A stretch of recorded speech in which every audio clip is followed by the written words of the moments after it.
মন্দির থেকে পূজা দিয়ে একটা ছেলে বের হচ্ছিল এবং মন্দিরের দরজায় বের হওয়ার সাথে সাথে একটা বৃদ্ধ মাকে ভিক্ষা করতে দেখেছিল।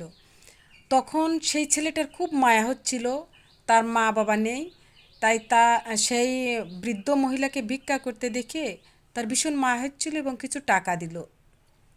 আর সেই মাটাকে জিজ্ঞেস করলো যে, মা, তোমার কি ছেলে মেয়ে নেই? তা সেই বৃদ্ধ মা বলল, হ্যাঁ, আমার একটা ছেলে আছে, সে বিদেশ থাকে। তা তোমাকে কোনো টাকা পয়সা দিয়ে যায়নি? হ্যাঁ, দিয়েছিল। সেই মা বলল, হ্যাঁ, দিয়েছিল, কিন্তু সে টাকা খরচ হয়ে গেছে, এখন আমি ভীষণ অসহায়, তাই আমি ভিক্ষা করি। তা সেই লোকটা বলল যে, মা, তোমার ছেলে বিদেশ থাকে, তা তুমি ভিক্ষা করো, বলে কি আমাকে তো টাকা পয়সা দেয় না, আমার যে টাকাগুলো দিয়ে গেছিলো খরচ হয়ে গেছে, এখন আমার টাকার খুব প্রয়োজন, আমার চলতে খুব কষ্ট হয়, তাই আমি ভিক্ষা করি।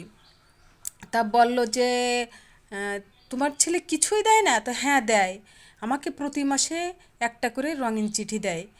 তখন ওই ছেলেটা বলল যে, তা তুমি কাউকে দেখাওনি, সেই চিঠিতে কি আছে, কি লেখা আছে, তুমি জানাওনি কাউকে? বলে যে, না, আমি কাউকে দেখাইনি, আমার সেই চিঠিগুলো আমার ঘরের দেয়ালে টাঙানো আছে, আমি টাঙিয়ে রেখেছি।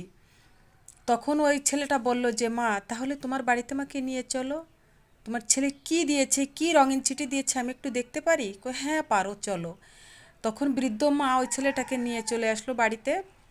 বাড়িতে আসার পর ওই লোকটি দেখলো যে সারা দেয়ালে সেই যে চিঠিগুলো ছিদ্র ছিদ্র করে মানে ঝুলানো রয়েছে, এবং প্রতিটা চিঠিতে 50,000 করে টাকা, একটা চেক আছে, প্রতিটা চিঠিতে 50,000 টাকার একটা চেক।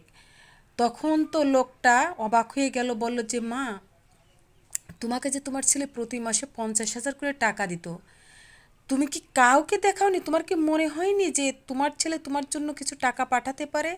তা বলে কি, না বাবা, আমি তো লেখাপড়া জানি না, আমি কাউকে দেখাই নাই, আমি জানিও না, পড়তেও পারি না, কারণ আমি অশিক্ষিত। তখন ওই ছেলেটা বলল যে, ঠিক আছে, তোমার ছেলে তোমাকে টাকা পাঠায়, তুমি কষ্ট নিও না।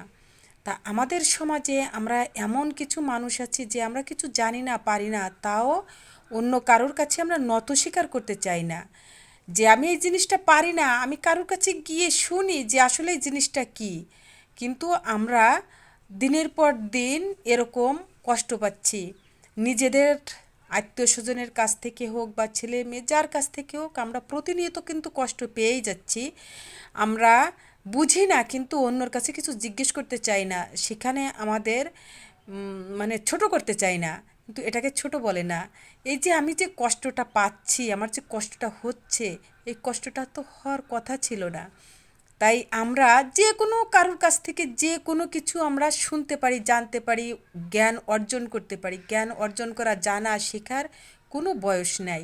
তাই আমরা নিজেকে গুটিয়ে না রেখে সবার কাছে আমরা যদি জানতে চাই, শুনতে চাই, যে পারে, তাহলে আমার মনে হয় কোনো ক্ষতি হয় না, বরং লাভই হয়।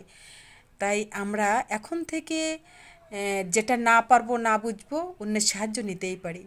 ধন্যবাদ, সবাই ভালো থাকবেন।